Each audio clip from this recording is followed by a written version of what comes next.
Welcome to MJ channel. இன்றைக்கி நம்ம சேனலில் மைவி3 ஆடு சம்மந்தமாக ஒரு சில விஷயங்களை சுருக்கமாக பேச போகிறோம். ஸோ அதில் என்ன பேச போகிறோம் அப்படின்னு சொல்லிட்டு பார்த்தீங்கன்னா, தற்போதைய நிலையில் என்ன இருக்குது, எம்டி சார் வெளியே வருவாங்களா மாட்டாங்களா, ஸோ என்ன தான் நடந்துக்கிட்டு இருக்குது அப்படின்னு சொல்லிட்டு நம்ம கொஞ்சம் டீட்டெயிலாக பேச போகிறோம். நம்ம வீடியோவை ஸ்கிப் பண்ணாமல் ஃபுல்லாக பாருங்கள். நம்ம சேனலை ஃபஸ்ட்டாக பக்கம் சப்ஸ்கிரைப் பண்ணுங்கள், பக்கத்தில் இருக்க பெல்லைக்கனை கிளிக் பண்ணுங்கள்.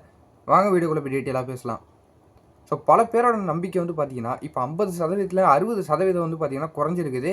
ஸோ எதனாலன்னு பார்த்தீங்கன்னா, ஸோ நம்ம எம்டி சார் சொன்னபடி 60 நாள் பார்த்தீங்கன்னா முடிஞ்சிடுச்சு. ஸோ இன்னும் பார்த்தீங்கன்னா எந்த விதமான ஒரு பாசிட்டிவான தகவலும் பார்த்தீங்கன்னா நமக்கு தெரிய வரல. நம்ம சேனலில் அதிகமாக என்ன சொல்லிக்கிட்டு இருக்கோம் அப்படின்னு சொல்லிட்டு பார்த்தீங்கன்னா, எல்லோரும் பொறுமையாக இருங்க. அது மட்டும் இல்லாமல் ஒரு பாசிட்டிவான தகவல் பார்த்தீங்கன்னா நம்ம சேனல் போட்டுக்கிட்டு இருப்போம். இப்போ கடந்த 2-3 நாளாக பார்த்தீங்கன்னா எந்த விதமான ஒரு பாசிட்டிவான தகவலும் வரல. ஸோ பாசிட்டிவான தகவலை மக்களுக்கு பார்த்தீங்கன்னா எதுவுமே எடுத்து சொல்ல முடியல. இதுக்கு காரணம் பார்த்தீங்கன்னா ஹையர் அஃபிஷியலாக இருக்கட்டும், யாருமே பார்த்தீங்கன்னா ஒரு ரெஸ்பான்சிபிலிட்டி எடுத்து இந்த விஷயமும் யாருமே பேச மாட்டுறாங்க. மைவி3 இப்போதைக்கு என்ன தான் நடந்துக்கிட்டு இருக்கு, ஸோ எந்த ஸ்டேட்டஸில் இருக்கிறாங்க அப்படின்னு சொல்லிட்டு யாராவது ஒருத்தவங்க பார்த்தீங்கன்னா மக்களுக்கு அதுவும் முக்கியமாக மைவி3 மெம்பருக்கு எல்லாருமே தெரியப்படுத்தணும். ஸோ நான் இது ஒரு மைவி3 மெம்பருக்கு பார்த்தீங்கன்னா ஒரு ஹையர் அஃபிஷியலில் யார் யாரெல்லாம் இருக்கீங்களோ அவங்களுக்கு நான் ஒரு வேண்டுகோளாகவே வச்சுக்கிறேன்.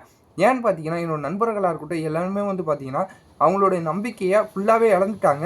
எதிர்த்தரப்பில் பேசிக்கிட்டு இருக்க மாதிரி எம்டி சாருமே வெளியே வர மாட்டாங்க, பேமெண்ட் கிடைக்காது அப்படின்னு சொல்கிற நிலைமைக்கு பார்த்தீங்கன்னா வெளித்தரப்பில் சொல்லிக்கிட்டு இருக்கிறவங்க இப்போ மைவி3 மெம்பர் பார்த்தீங்கன்னாவே சொல்ல ஆரம்பிச்சிட்டாங்க. என்னோட ஒரு சில நண்பர்களாக இருக்கட்டும், நான் விசாரித்தது வரையும் பார்த்தீங்கன்னா இதெல்லாம் வேஸ்ட்டு, இதுக்கப்புறம் நாங்கள் டைம் வேஸ்ட் பண்ண முடியாது, எங்களுடைய பணம் வராது அப்படின்னு சொல்லிட்டு நிறைய பேர் சொல்லிக்கிட்டு இருக்காங்க. ஸோ அவங்களுடைய நம்பிக்கை பார்த்தீங்கன்னா குறைஞ்சிக்கிட்டே வருது. அவங்களுடைய நம்பிக்கையை பல பேரோட நம்பிக்கையை அதிகப்படுத்தணும்னா ஹையர் அஃபிஷியல் யார் யாரெல்லாம் இருக்கீங்களோ, ஸோ ஒரு பொறுப்பான ஒரு ரெஸ்பான்சிபிலிட்டியில் இருக்கிறவங்க ஒரு மெசேஜை தெரியப்படுத்துங்க. ஒரு வீடியோவோ ஆடியோவாவோ ஒரு அஃபிஷியலான ஒரு தகவலை, ஒரு நம்பிக்கை அளிக்கக்கூடிய தகவல் பார்த்தீங்கன்னா மைவி3 மெம்பராக இருக்கட்டும் எல்லாருக்கும் ஒரு தகவலான ஒரு நல்ல தகவலை நீங்களே சொல்லணும். அப்போ தான் மக்களுக்கு பார்த்தீங்கன்னா அது புரியும், அது தெரிய வரும். எல்லாருமே பார்த்தீங்கன்னா இன்னும் கொஞ்சமாவது நம்பிக்கையோடு இருப்பாங்க. ஒவ்வொரு நாளும் பார்த்தீங்கன்னா நம்பிக்கை பார்த்தீங்கன்னா குறைஞ்சிக்கிட்டே வந்துக்கிட்டு இருக்குது. ஸோ எம்டி சார் இன்றைக்கி வருவாங்க, நாளைக்கு வருவாங்க அப்படின்னு சொல்லிட்டு பார்த்தீங்கன்னா நம்மளும் தள்ளி போட்டுக்கிட்டே இருக்கிறோம்.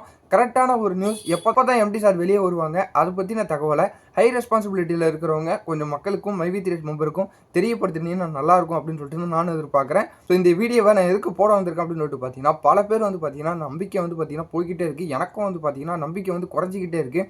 ஏன்னா ஹையர் அஃபிஷியல்லேருந்து எந்த ஒரு தரப்புலையும் ஒரு நியூஸ் பார்த்தீங்கன்னா சொல்ல மாட்டாங்க.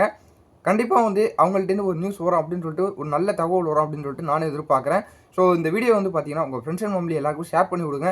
இதை மைவி3 மெம்பரில் யாராவது ஹை ரெஸ்பான்சிபிலிட்டியில் இருக்கிறவங்க பார்த்தீங்கன்னா நீங்களே பார்த்தீங்கன்னா ஒரு நல்ல தகவலை, ஒரு பாசிட்டிவான ஒரு தகவலை என்ன ஸ்டேட்டஸில் இருக்குது, எம்டி சாரோட கேஸ் என்ன ஸ்டேட்டஸில் இருக்குது அப்படின்னு சொல்லிட்டு மக்களுக்கும் மைவி3 மெம்பருக்கும் நீங்கள் தெரியப்படுத்துங்க. அதுவே பார்த்தீங்கன்னா எல்லாருக்கும் ஒரு நம்பிக்கை அளிக்கக்கூடிய வகையில் இருக்கும். ஸோ இதே மாதிரி வேறு நல்ல தகவலோட நான் உங்களை மறுபடியும் சந்திக்கிறேன்.